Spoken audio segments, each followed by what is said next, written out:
ఎంత పటాయించినా పోరి పడతలేదా? మీ ఇంటి పక్కనోడు మీకన్నా బాగా ఎదుగుతున్నాడా? మీ బాస్ అసలు బాగా సతాయిచ్చేస్తున్నాడా? మీ పెళ్ళాం చెప్పిన మాట ఇంటలేదా? నువ్వు ప్రేమించినోడు వేరే దాన్ని పెళ్లి చేసుకొని హ్యాపీగా హనీమూన్ పోయిండా? సమస్య ఏదైనా సొల్యూషన్ మాత్రం ఒక్కటే, రుహానీ ఇలాజ్. చౌక ధరలకే చేతబడులు చేయబడును. ఇన్స్టాగ్రామ్ లో పచ్చళ్ళు ప్రమోట్ చేసుకునేటోళ్ళని చూసినాం, ఇంకా రకరకాల బిజినెస్లు ప్రమోట్లు చేసుకునేటోళ్ళని చూసినాం, కానీ చేతబడులను కూడా ప్రమోట్ చేసుకోవడం అనేది మాత్రం నేను ఇప్పుడే చూస్తున్నా. చూపిస్తాం మీకు కూడా. ఆ పేజ్ పేరే రుహానీ ఇలాజ్.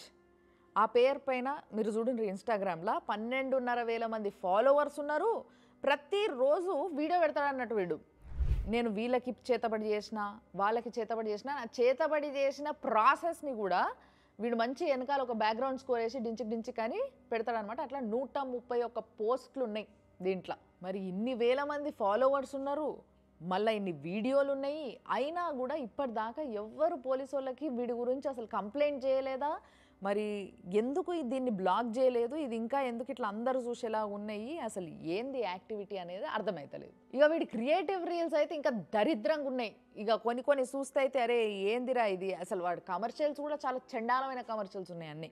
మళ్ళీ మీదికెళ్ళి ఈ వీడియోల కింద కమెంట్లల్లో అన్న నాకు ఈ సర్వీస్ కావాలి, నాకు ఈ అవసరం ఉంది అని చెప్పేసి వాళ్ళ నంబర్లు పోస్ట్ చేస్తున్నారు. అందులో ఇదేమైనా ఎలక్ట్రీషియన్ సర్వీసా, లేకపోతే ప్లంబర్ సర్వీసా, లేకపోతే బాత్రూమ్లు క్లీన్ చేసేటోళ్ళ సర్వీసా? ఏందిరా నాయనా ఇది? ఈ దరిద్రాలు ఎంత చండాలంగా ఉన్నాయంటే, ఓ బొమ్మ తయారు చేసుకుంటుండు, దానికి ఓ ఫోటో పెడుతున్నాడు పక్కకి. ఇక మొత్తం అన్నీ ఆ మెకానిక్ షాప్లో ఉండే నట్లు బోల్ట్లు ఉంటాయి కదా, అవన్నీ తీసుకొచ్చి కిందికేలోటి పక్కకేలోటి వెనకకేలోటి గుచ్చుతా ఉన్నాడు. అదో రకం చేతబడంట.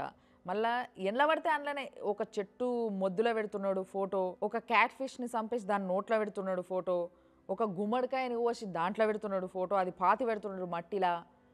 ఏంది ఇదంతా ఈ చెండాలము, ఏంది ఈ కథ?